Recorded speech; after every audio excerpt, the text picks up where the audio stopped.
The next topic is about voting, right to vote of NRIs. Okay, समझिए।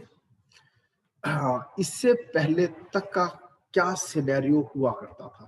ठीक है जी, ये देखिए आपके सामने ये न्यूज़ है। Election commission proposes to extend the facility of postal ballots to overseas and NRIs।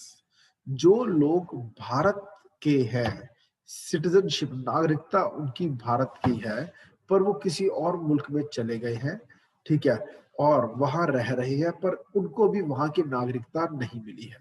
तो पॉलिटिकली वो कहाँ के पॉलिटिकल कम्युनिटी, किस पॉलिटिकल कम्युनिटी के वो मेंबर है? भारत।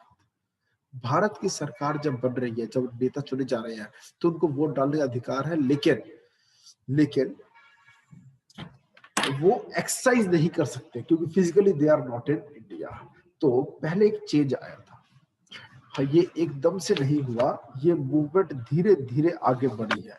2010 में रूल ये बना 2010 में कि आपको फिजिकली इंडिया आना होगा if you are an NRI, ठीक है। और अगर रूल ये था, an Indian citizen who is an eligible voter, नागरिकता भारत की होनी चाहिए, एलिजिबल वोटर होनी चाहिए, 18 से ऊपर की एज होनी चाहिए, but residing abroad for more than 6 months, 6 महीने से पहले अगर से भी ज्यादा अगर आप बाहर रह रहे हो तो आपका राइट टू वोट उन्होंने 2010 में दे दिया, लेकिन आना पड़ेगा यहाँ वोट डालने के लिए। समझ में आया?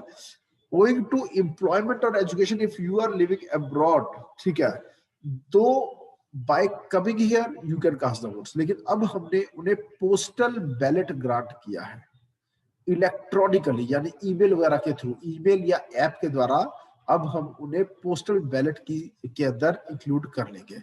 और इलेक्शंस करवाने का जो तरीका होता है, जिनको हम कंडक्ट रूल्स कहते हैं, इलेक्शन कमीशन ऑफ इंडिया ने, ठीक है, प्रपोज किया है कि क्यों ना चेंज किया जाए कंडक्ट ऑफ इलेक्शन रूल्स 1961 में, और पोस्टल बैलेट के द्वारा उनको वोट डालने के अधिकार मिले। क्लियर?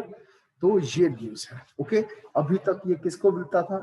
ठीक है, जो लोग गवर्नमेंट जॉब्स में है, इलेक्शन ड्यूटी में है, और सरकार ने ही उन्हें कहीं और बिठाया हुआ है, तो वो पोस्टल बैलेट के द्वारा अपनी वोटिंग करते थे। पर अब ये एनराइज को भी हमने दिया है, हम इंडियन डायस्पोरा को अट्रैक्ट कर रहे हैं, ठीक है, कि वो भारत से जुड़े रहे, ठीक है जी, ताकि फॉरेन डायरेक्ट इन्वेस्टमेंट बढ़े। इसीलिए हम हर साल सेलिब्रेट करते हैं प्रवासी भारतीय दिवस। क्लियर? 7 जनवरी, 8 जनवरी, 9 जनवरी हम मनाते हैं प्रवासी भारतीय दिवस, क्योंकि 9 जनवरी 1915 को महात्मा गांधी हमेशा हमेशा के लिए अपनी मातृभूमि वापस आ गए थे, India, from South Africa to serve the country. तो इसको याद दिलाते हुए, ठीक है, ये जनरल स्टडीज पेपर 2 में कॉन्स्टिट्यूशन पॉइंट ऑफ व्यू से इंपॉर्टेंट है, जनरल स्टडी प्री में इंपॉर्टेंट है।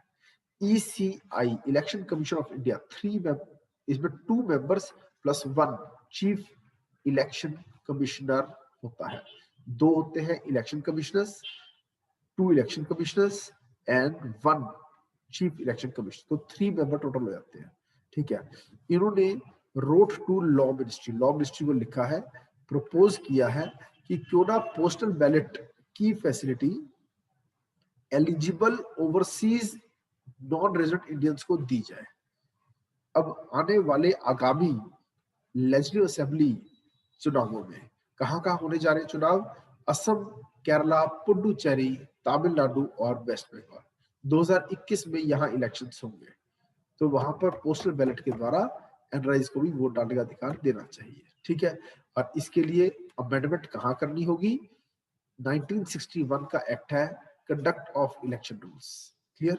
और पोस्टल बैलेट्स भेजे जाएंगे एनआरआईज को इलेक्ट्रॉनिकली, ठीक है, और वो अपना उसमें चुनाव करके उसे वापस भेजेंगे इलेक्ट्रॉनिकली। क्लियर? और this partially electronic facility is now available for service voters. आज की डेट में किसको मिली ये फैसिलिटी? आर्म्ड फोर्सेस मेंबर्स को, ठीक है, सेंटर के, ठीक है, या फिर जो आर्मी एक्ट के तहत आए होते हैं, ठीक है जी, अब ये उनको भी मिलेगी। ओके, 2010 से पहले क्या था? An Indian citizen who is an eligible voter and residing abroad for more than 6 months owing to employment this would not have been able, जिसको 6 महीने से ज्यादा हो गए बाहर रहते हो वोट नहीं कर सकता। मगर 2010 में चेंज आया, कहा वो वोट कर सकते हैं लेकिन यहाँ खुद आना पड़ेगा। ठीक है जी, अगर वो enrolled as an overseas elector है, ठीक है, तो वोट कर सकते हैं लेकिन आना पड़ेगा।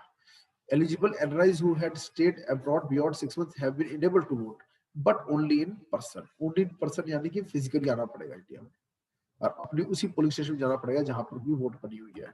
ठीक है जी, तो इलेक्शन कमीशन को आपको साथ में स्टडी कर लेना चाहिए इस टॉपिक को करते हुए। क्लियर?